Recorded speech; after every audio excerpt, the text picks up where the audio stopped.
मेहमान संयोगिता सिंह चौहान जी मौजूद हैं, जो अटारी से प्रधान हैं और संघ अध्यक्ष हैं और साथ ही आरएसएस में भी रोजगार भारती में उपाध्यक्ष हैं और यहाँ के अटारी के राजा बलवीर सिंह जी की बहुरानी भी हैं। तो बहुत बहुत स्वागत है मैम आपका हमारे चैनल में। थैंक यू, खुशी हुई आप। धन्यवाद। तो मेरा आपसे पहला सवाल है आपके क्षेत्र को लेकर कि आपने अपने क्षेत्र में क्या क्या कार्य किया है, बिजली, शिक्षा, चिकित्सा, पानी को लेकर, और आगे की क्या योजनाएं हैं आपकी। जी देखिए, जब पहली बार हम प्रधान बनके अपने गांव गए तो 3 मुद्दे हमारे लिए बहुत महत्वपूर्ण थे कि शिक्षा के ऊपर, स्वास्थ्य के ऊपर और रोजगार के ऊपर काम हमें करना है 5 सालों पे। तो जब हम अपने गांव में गए तो ऐसी कोई भी आधुनिक चीजें या ऐसे कोई जो सरकारी भवन होते थे वो वहां पर नहीं थे। जो यहाँ तक कि जो पंचायत भवन था वो भी जर्जर अवस्था में था, स्कूलों की हालात अच्छे नहीं थे। जो बिल्डिंगें होनी चाहिए थी, आंगनवाड़ी केंद्र हो गया या आपका एनएम सेंटर या सुलभ शौचालय जो सभी लोगों के लिए होता है, ये सारी व्यवस्थाएं उस समय नहीं थी। तो हमने पहले ही साल से जो है कि जो सरकारी भवन होते हैं वो आपकी एक पहचान होते हैं, गांव की पहचान होते हैं, तो उनसे शुरू किया कि हमने अपने आंगनवाड़ी केंद्र उनको आधुनिक बनाया।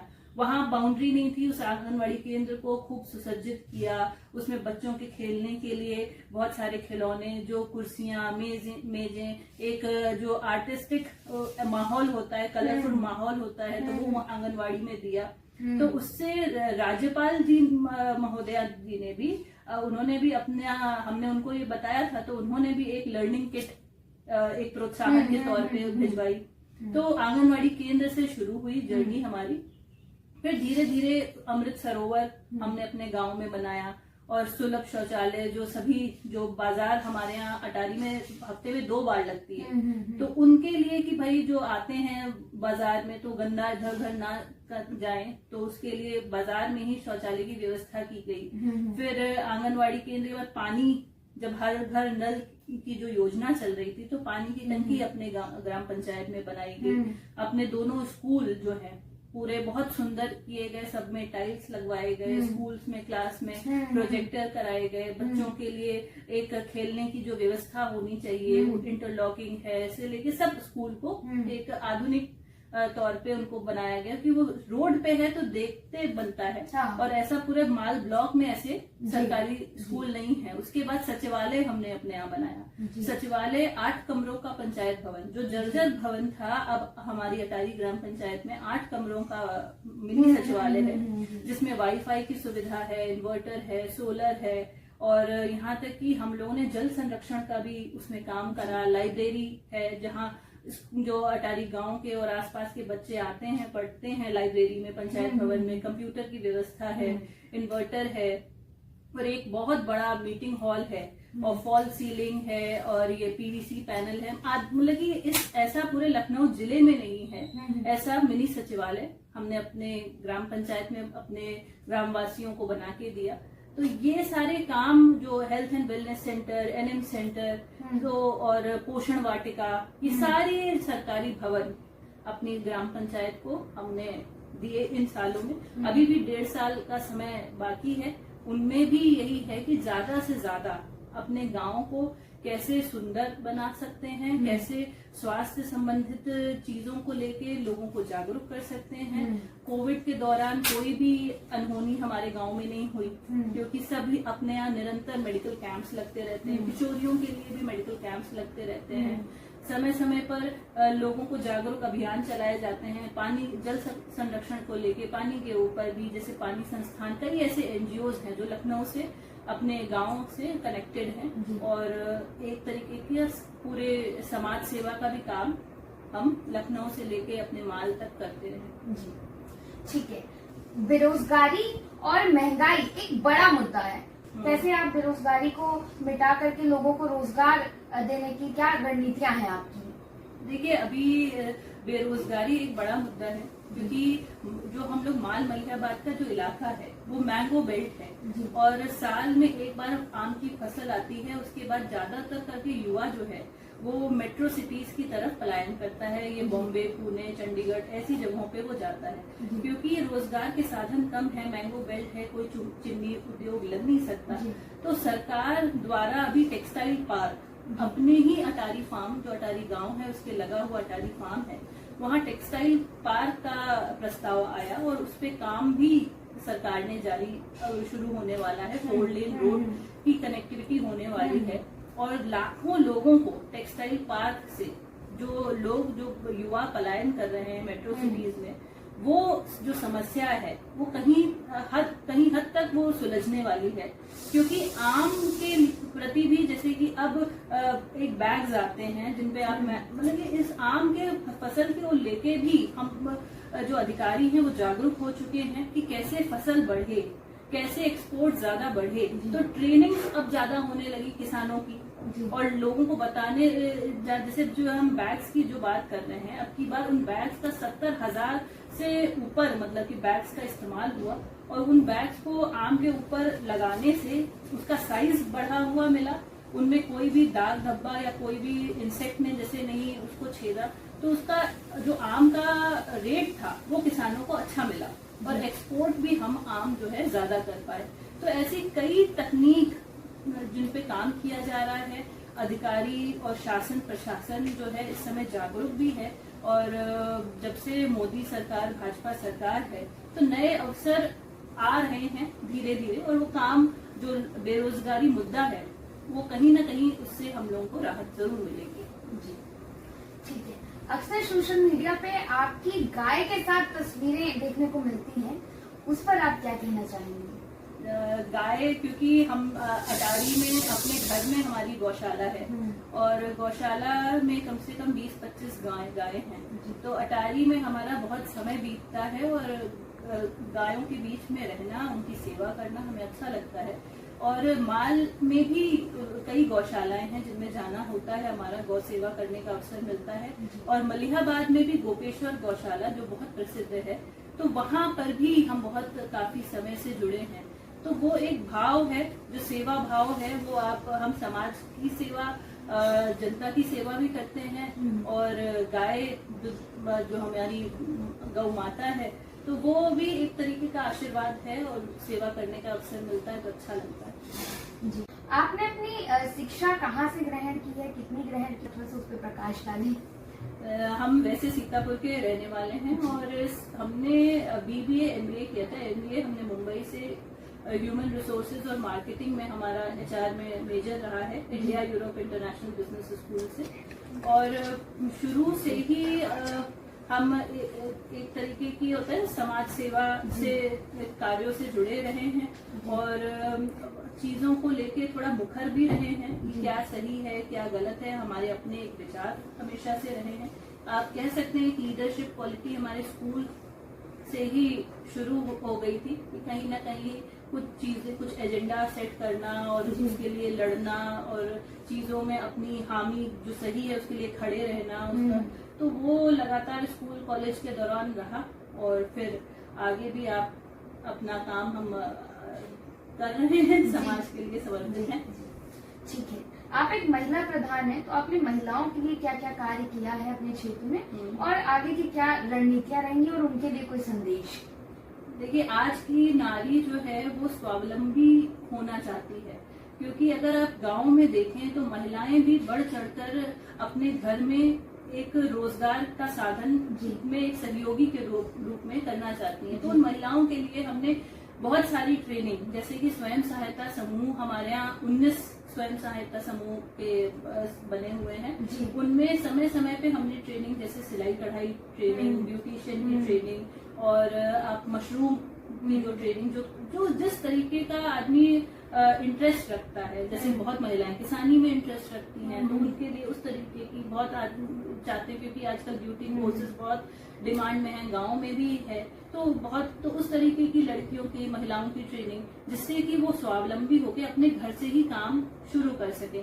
अब क्योंकि बगल में टेक्सटाइल पार्क खुलने की बात हो रही है तो महिलाओं का हुनरमंद होना बहुत जरूरी है। अगर आप महिलाएं हुनरमंद होंगी, उनको सिलाई कढ़ाई की ट्रेनिंग अगर होगी तो कहीं ना कहीं उनकी उपयोगिता वहाँ हो सकती है और वो वहाँ लग के रोजगार कर सकती हैं और अपने परिवार में एक सहयोगी के तौर पे निकल के आ सकती हैं। और महिलाएं आजकल की जो है वो अपने बच्चों को भी अच्छी पढ़ाई, अच्छी शिक्षा से जोड़ना चाहती हैं। जी। क्योंकि हर महिला, जैसे आज हम महिला प्रधान हुए अपने गांव में, तो अब हर महिला अपना दुख दर्द हम तक आराम से कह सकती है। गांव में एक पर्दा होता है, अगर पुरुष प्रधान है तो महिलाएं पुरुष प्रधान के पास थोड़ा हिचकिचाएंगे, पर हम महिला प्रधान होके, और माल ब्लॉक के प्रधान संघ के अध्यक्ष भी हैं, तो अटारी के साथ साथ आसपास के जो गांव होते हैं उन महिलाओं के लिए भी हम खड़े रहते हैं। और मेन चीज है कि जो कोई विवाद है घर के या कोई पीड़ा है, और अगर हमारे एक फोन से या एक हमारे उनकी मदद करने से सुलझ पाती है, तो हम अपने आप को, हम सोचते हैं कि एक उपलब्धि के तौर पे देखते हैं। तो इस तरीके से कई महिलाएं हमसे जुड़ी।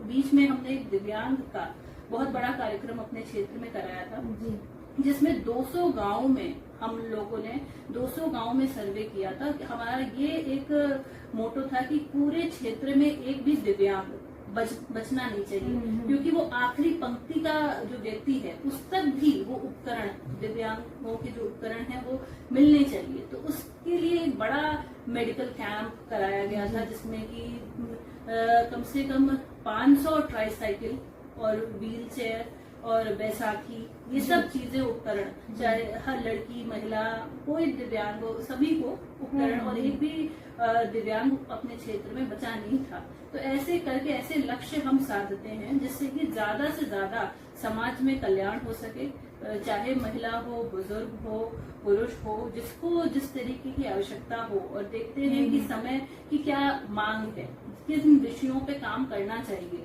तो उन पे हम काम करते हैं। और लोगों की मदद करने की हर बार ऐसा विचार रहता है कि हमसे ज्यादा मदद हो सके। ठीक है। यूपी में भाजपा के वोटों में और सीटों में गिरावट देखी गई है, वो कहीं ना कहीं राजपूतों की नाराजगी रही है। तो क्षत्रिय करणी सेना के राष्ट्रीय अध्यक्ष राज शेखावत जी की पगड़ी को उछालने से लेकर पुरुषोत्तम रूपाला के विवादित बयान जो उन्होंने क्षत्राणियों के ऊपर किया था, क्षत्रिय समाज की बेटी बहनों के ऊपर किया था कि उनका रोटी बेटी का सिस्टम चलता है, उस पर आपकी क्या प्रतिक्रिया है? देखिए, क्षत्रिय जो है वो हम खुद क्षत्रिय हैं, तो इस तरीके की टीका टिप्पणी जब कोई करता है तो ये आहत करने वाली होती है। और हम लोगों को सब जाति का, सब धर्म का सम्मान करना चाहिए। सबका अपना अपना स्वाभिमान है। हम क्षत्रिय भी बहुत बड़े स्वाभिमानी हैं। और क्षत्रियों ने, चाहे वो किसी भी पार्टी या किसी भी दल में हो, उन्होंने हमेशा देने का ही, समाज को देने का ही काम किया है। अगर बड़ी बड़ी रियासतें भी देख ली जाए तो उन रियासतों ने हमेशा, चाहे कोई प्रचारक हो या कोई कार्यकर्ता हो, उसकी मदद में वो हमेशा आगे बढ़कर उन्होंने काम किया है, मदद दी है। तो आज बड़ी बड़ी पार्टी, चाहे विजय राजे सिंधिया हो गए या बड़े राजघराने हो गए, तो उन्होंने कहीं किसी न किसी हद तक पार्टियों की मदद करी है। तो हम रियासतों से या उनसे परहेज करें, उन पे बयानबाजी करें, तो ये इस तरीके की बातें अशोभनीय हैं। और ये जो जनता का सेवक है, जनप्रतिनिधि क्या है, जनता का सेवक, उसके ऊपर इस तरीके की टीका टिप्पणी क्षत्रिय या किसी समाज के ऊपर की जाए तो ये बिल्कुल शोभा नहीं देता। इस तरीके की बातें और आहत करने वाली बातें करनी नहीं चाहिए, क्योंकि अगर एक उंगली दूसरे के ऊपर अपने 4 उंगली आते हैं, तो ये सब चीजें ध्यान रखनी चाहिए। और इसी का नतीजा है कि जो चुनाव में आपको देखने को मिला, वो कहीं ना कहीं क्षत्रिय नाराज हुआ, उसको आहत किया गया। तो उसने भी अपना रोष दिखाया कि आप हमको अलग नहीं जान सकते, हम लोग भी निर्णायक वोट हैं और हम लोग भी अपनी एक उपस्थिति हम लोगों ने दर्ज कराई इस चुनाव में। तो वो अगर पार्टी चाहती तो वो मैनेज कर सकती थी। देखिए, डैमेज कंट्रोल किया जा सकता है। अगर कोई डैमेज करता है तो कंट्रोल करने वाले भी पार्टी के ही लोग होने चाहिए। और बहुत लोगों ने इन चीजों को हवा भी दी और कोई भी बयान या कोई भी एक प्रेस कॉन्फ्रेंस नहीं करी गई इसको कंट्रोल करने के लिए, तो जिसका नतीजा यूपी के चुनाव में देखा गया।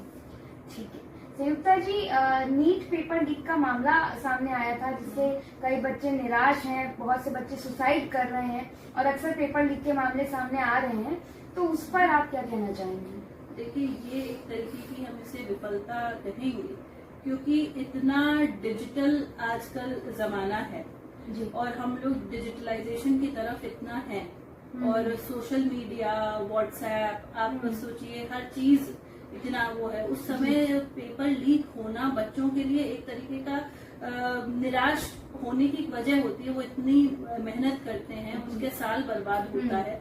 तो हर बच्चा, हर युवा सोचता है कि नीट का पेपर हम क्वालिफाई करेंगे, हमें कोर्स हो जाएगा, हमें अच्छी नौकरी मिल जाएगी, फिर वो सोचते हैं कि हमारा परिवार हम आगे बढ़ पाएगा। तो ये एक तरीके की इसको कहेंगे कि विफलता है। कुछ ना कुछ जो भी कारण रहे हैं, जो भी हैं, उन पे काम करना चाहिए। और आजकल के समय में हमको और मजबूती से कि इस तरीके की जो चीजें होती हैं वो कहीं ना कहीं एक कहें कि ये चीजें ठीक नहीं है और ये गहरा असर युवाओं के ऊपर छोड़ती हैं, क्योंकि विश्वास जहाँ हटता है तो वहाँ समस्या आती है। एक विश्वास बनाना और मजबूती से अपने विश्वास को बनाए रखना वो जनता के लिए बहुत जरूरी होता है, और सरकार को इस पे काम करना चाहिए और कड़ी से कड़ी कार्यवाही होनी चाहिए। जो लोग इन चीजों में लिप्त पाए गए या जो उन पे जांच होके उन पे कड़ी सजा होनी चाहिए ऐसे लोगों को। ठीक है। जो विपक्ष और कुछ लोगों का मानना है कि भाजपा ने देश बेच दिया है या रेल बेच दी है, इस तरीके की बयानबाजी करते रहते हैं, यानी उस पर आप क्या कहना चाहेंगे? देखिए इस तरीके का वो तो विपक्ष का काम है कुछ ना कुछ कहते रहना। जो देश के लिए हितकारी है वो काम किए जाएंगे, और चाहे पक्ष हो या विपक्ष हो, हम सब भारतवासी हैं और भारत को कैसे आगे बढ़ाया जाए और विश्व पटल पे कैसे अग्रिम रखा जाए, तो उसके लिए जो चीजें जरूरी हैं वो की जाती हैं। और आप अगर कोई बड़े बयान देते हैं तो उस पे आपको विचार करना चाहिए। कुछ रणनीतियां इसलिए भी की जाती हैं कि रेल बेच दी, और ऐसा नहीं है कि उसको कैसे हम बेहतर कर सकते हैं, और कुछ चीजें जो आगे हमको बढ़ा सकती हैं, या नई तकनीक या नई तरीके की टेक्निक हम लोग इस्तेमाल करके क्या बेहतरी हो सकती है अपने भारत के लिए, उनको ध्यान में रखकर अगर चीजें की जाती हैं तो वो कहीं ना कहीं आगे के लिए, हम लोगों के लिए, फ्यूचर के लिए अच्छी रहेंगी। इसीलिए ध्यान में रखें कोई अपने देश को बेच दे, इस तरीके के लोग, हमें नहीं लगता कि ऐसा कोई बैठा है करने के लिए। सब देश का विकास ही चाहते हैं और देश को अग्रिम ही रखना चाहते हैं, तो इस तरीके की बातें विपक्ष को नहीं करनी चाहिए। जी ठीक है। अभी मोहनलालगंज क्षेत्र से जो नवनिर्वाचित सांसद हैं आर के चौधरी जी, उन्होंने संसद भवन में सेंगोल को हटाने की मांग की है, जो सियासी विवाद का हिस्सा बना हुआ है। उस पर आपकी क्या प्रतिक्रिया है? देखिए कुछ हम उससे बिल्कुल उस पक्ष में नहीं है कि जो उन्होंने ये एक बयान और जो इन्होंने एक लेटर जारी किया कि सेंगोल को, एक तो लोगों के अंदर भ्रांतियां, भ्रम, अफवाह फैलाने की जरूरत नहीं है। पहले आप समझना होगा कि सेंगोल है क्या। उसको एक राजतंत्र से जोड़ना ये ठीक बात नहीं है, क्योंकि राजा महाराजा सिर्फ एक जाति बिरादरी के नहीं हुए हैं कि क्षत्रिय कुल में ही राजाओं ने जन्म लिया है। ऐसी कई जातियां हैं जिनमें राजाओं ने जन्म लिया है, और सेंगोल जो है वो एक न्याय प्रणाली का हिस्सा रहा है।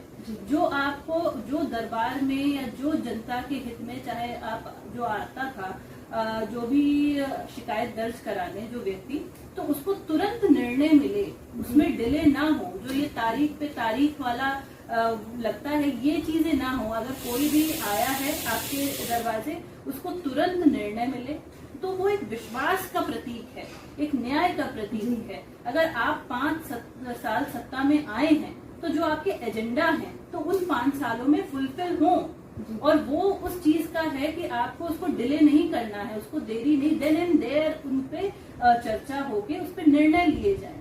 तो सेंगोल उसका प्रतीक है, उसको भ्रमित करके लोगों में अफवाह फैला के, तो ये चीज अपने पहले आदमी को जो तथ्य होते हैं वो जरूर वेरीफाई कर लेने चाहिए, और इस तरीके की मांग करना उचित नहीं है हमारी समझ से।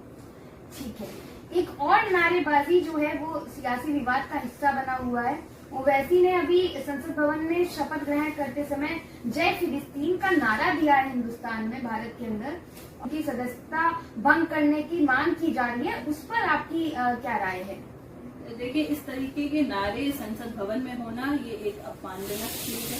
हम लोग भारतवासी हैं, भारत में रहते हैं, ये भारत हमारा स्वाभिमान है और भारत में रह के जय फिलिस्तीन के, जय पाकिस्तान के नारे लगना ये गलत है। अगर आपको पाकिस्तान में ही रहना है, फिलिस्तीन में रहना, एक आपको चॉइस दी गई थी जब आजादी आपको मिली थी, तब आपको तो जो मुसलमान अपने देश में रह रहे हैं वो बाय चॉइस भारत में रह रहे हैं और आप भारत में रह के भारत में कमाते खाते हैं, भारत में रहते हैं और नारे आप दूसरी जगह के लगाते हैं, तो ये ठीक हमारी समझ से नहीं है।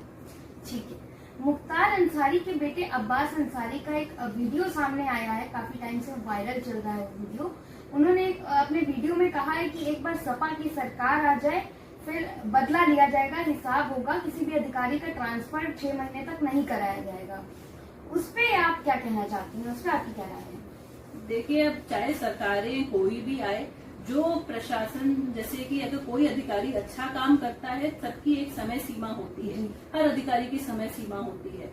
उस पे अगर वो अच्छा काम कर रहा है तो वो अपनी सीमा पूरी करके, अपना दायित्व पूरा करके उस जगह का वो दूसरी जगह ट्रांसफर पोस्टिंग, कोई अधिकारी किसी भी जगह की बकौती नहीं लेके आता है कि वो एक ही जगह काम कर रहा है, वो सालों साल एक ही जगह काम कर रहा है, भ्रष्टाचार फैला रहा है। तो ऐसा अगर वो कह रहे हैं कि हमारी सरकार आ जाएगी तो हम ट्रांसफर पोस्टिंग दी, तो इस तरीके के बयान हमें लगता है कि ये जनता के को एक वायरस की तरह फैला देगी। क्योंकि अगर कोई अधिकारी अच्छा काम करेगा तो वो टिकेगा, अगर अच्छा काम नहीं करेगा तो वो आगे ट्रांसफर पोस्टिंग हो जाती है। कई अधिकारियों की अगर जो भ्रष्टाचार में लिप्त पाए जाते हैं, जिनसे जनता खुश नहीं होती है, जहाँ जनता का सम्मान नहीं होता है, जो अधिकारी नहीं करते हैं, तो उन वजह से ट्रांसफर कर दिए जाते हैं। तो अगर आप किसी को रोक के रख लेंगे और कर देंगे तो इस तरीके की तानाशाही रवैया जनता के लिए हितकारी नहीं है। ठीक है, धन्यवाद। और आज का सवालों का जवाबों का सिलसिला हम यही समाप्त करते हैं। इसी के साथ मैं हूँ आपके साथ विश्वश्रेया चौहान और आप देख रहे हैं एनपीबी हिंदी न्यूज। बने रहे हमारे साथ, देखते रहे एनपीबी हिंदी न्यूज। धन्यवाद।